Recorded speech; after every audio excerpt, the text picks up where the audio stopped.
Chances are, if you've clicked on this section, you are a family member, a friend, a coworker, a neighbor, somebody in the circle of somebody who has suffered a loss recently, and that you're looking to find out, what does support really look like? How can I support this person who I care about? My heart is aching for them. What are some of the do's and don'ts? Some of the do's and don'ts are very, very simple. Number one, when you ask a bereaved person what they most feel is respectful, that somebody can say to somebody who's grieving, is to simply tell them how sorry you are for their loss. A heartfelt, "I'm sorry, I'm so sorry," is sometimes all we ever need. Another do, listen. Bite your tongue at the temptation of giving advice, invoking a cliche, putting a spin on anything that's going on, and just be that healing, listening presence. If anything, ask them to tell you more. Help them open, and leave them with the feeling that whatever they're going through is understandable, is part of being human, is normal, is natural, even if it doesn't feel that way because of the circumstances.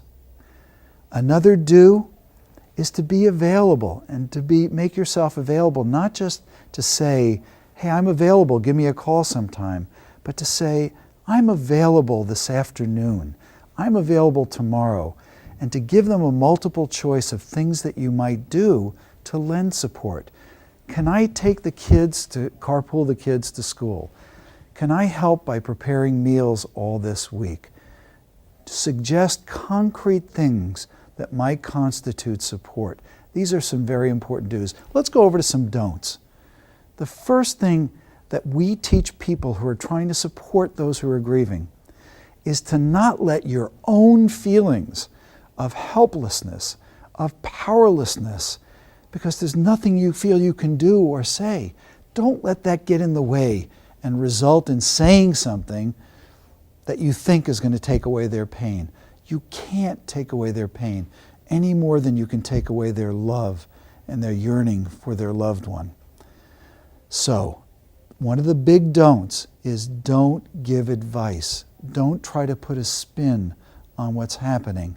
Don't invoke your own philosophy or religious belief or try to impose it as a way of trying to figure out, or correct the situation. The last thing in the world the grieving person that you care about needs is somebody trying to fix them. So that's one of the don'ts. The other don't is don't take over. Let them make an executive decision about what they need. Ask, could I do this? Could I do that? Again, not imposing, like I have to do something for you, because otherwise I'm going to feel helpless, and you're not going to know that I love you.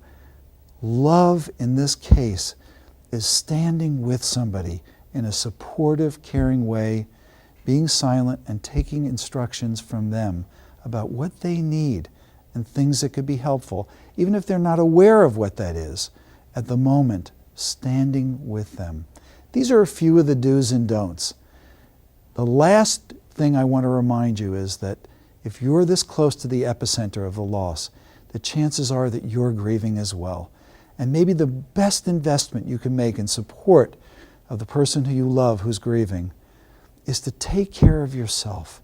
Let yourself have tears. Let yourself cry out. Let yourself express what's going on with you. Get support for yourself. Talk to other people so that when you arrive at the doorstep or in a conversation with a grieving person, you are clear, you're breathing, you have strength and energy to give and to offer the situation.